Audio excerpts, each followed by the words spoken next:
Hello sa lahat ng mga Barda fans, Barda lovers, at sa lahat ng mga Barda defenders, no? Nandyan po ngayon sa kanilang mga tahanan ngayon or ano man ang inyong ginagawa. Shout out sa inyong lahat. Dahil talaga namang mas tumitindi pa, no? Ang ilan sa mga pagtatalo-talo patungkol dito po sa napaka-engaging at talagang marami po talagang gustong patunayan yung kanilang mga pinaglalaban sa social media. Kasi lalo na po ngayon, patungkol sa league na ginagawa po ni Mr. David Licauco, kung saan itinuturo ng ilang mga bashers ni David ng Barda na nandun daw itong Alex Manalang, no? So, pero bago natin pag-usapan yan, if you haven't subscribed yet to my YouTube channel, please don't forget to like, share, and subscribe at i-hit mo na rin ang notification bell for more updates. And of course, syempre, nais kong pasalamatan kayong lahat for always watching and lagi po ninyong pinipili ang ating channel kasi ang gusto lang naman natin is spreading love, diba? Ayaw natin ng toxicity sa social media. Ang dami na pong nangyayaring toxic sa social media. Mahiyaan yung maging ambassador po tayong lahat ng kapayapaan at ambassador ng good vibes sa social media, diba? Ngayon natin dagdagan yung alalahanin natin.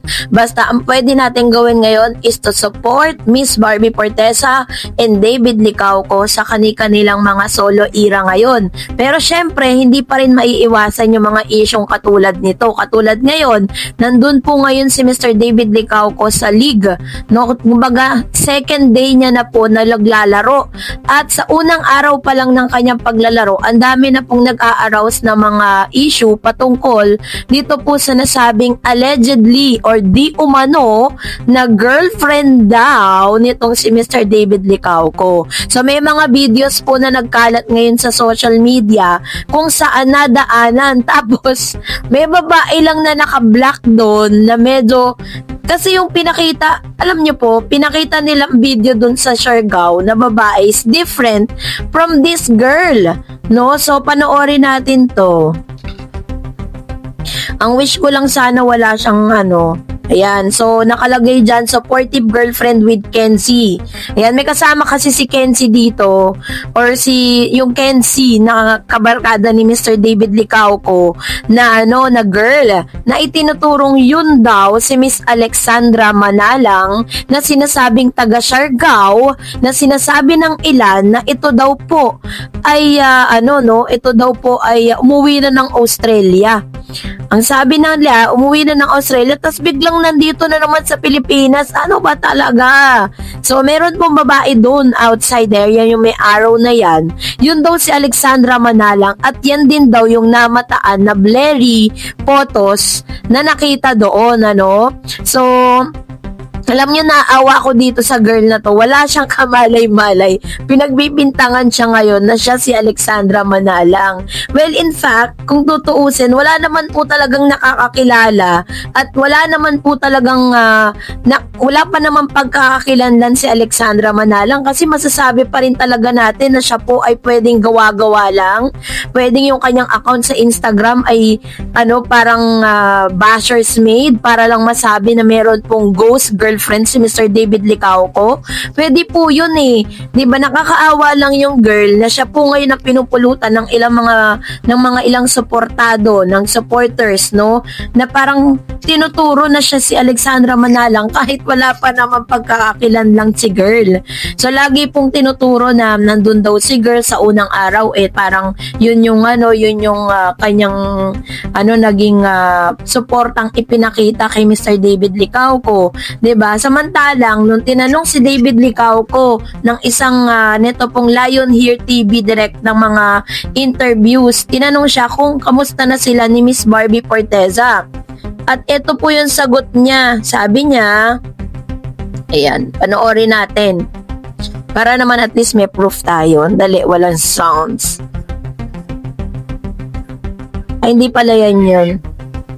Tinanong siya kasi ng director, kamusta na kayo ni Barbie? Ayan. Ang sagot niya. Bakit? Bakit? Happy. I'm really happy for her, you know. Sir, ngayon kamusta na kayo ni Barbie? Yung relationship niyong dalawa. Okay naman. Diba? Sabi po ni David, kamusta naman kayo ni Barbie Forteza? Okay naman, happy. So ito po yung dumudurog at sumusupalpal doon po sa mga intriga na meron pong di pagkakaunawaan na meron daw awkwardness doon po sa McDo event, no? Si Mr. David Licauco na rin po ang nagsabi na maayos ang kanilang relasyon ni Barbie Forteza as a friend, 'di ba? Bilang magkaibigan, wag po muna tayong pumasok doon sa isang punto na kung saan parang gusto na agad natin maging magkarelasyon sila while Miss Barbie Forteza's enjoying her solo era, enjoying her single era, 'di ba? So, sabi po ni David Licauco, they are okay, 'di ba, kung itatranspose natin yung mga sinabi niya. So, yun nga lang, talagang may mga on the side. Di ko alam, no? Bakit ganun? Kasi mas maganda pa nga na talagang kung talagang meron man si Mr. David Licauco at si Alexandra Manalang na may relasyon sila, mas okay pa na umamin siya kasi at least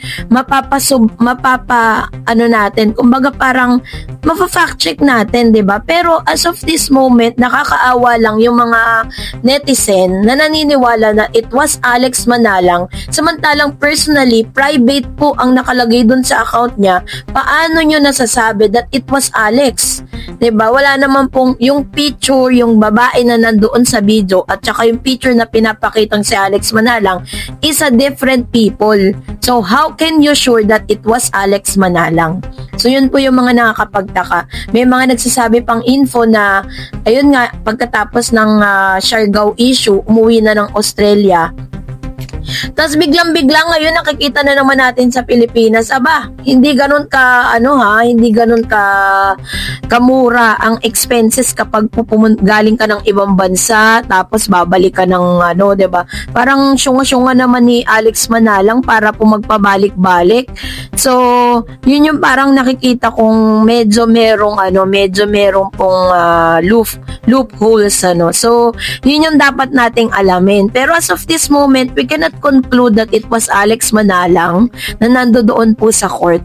And then suddenly, meron po akong isang photo sa nakita si Miss Barbie Forteza na inilabas niya na nakasando rin siyang black.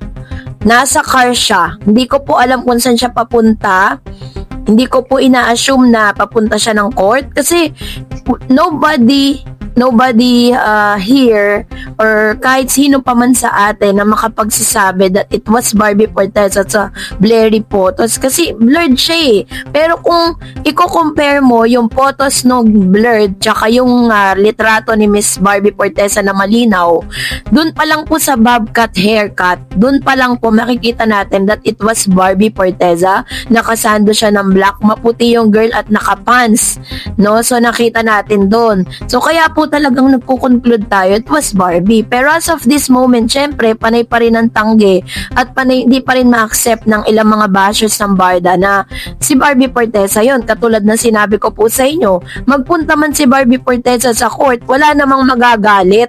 At the same time, normal lang po yun sa pagiging magka-love team po nila at magkaibigan dahil ganun sila magsuportahan. Wala naman po ako nakikitang mali doon. Yun nga lang, parang napaka-special talaga, no? Kung si Barbie Forteza ay dumalaw nga sa court nitong si Mr. David Licauco habang siya ay naglalaro.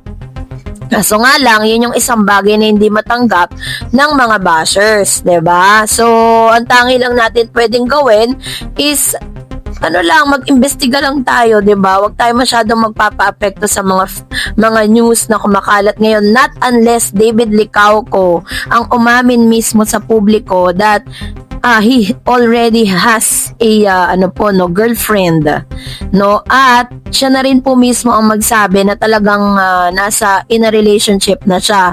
Ganon din naman si Barbie Forteza, wala din naman siyang sinasabi sa publiko. Kahit naman umamin sila na may mga karelasyon sila, mananatili pa rin naman ang Barda 'di ba?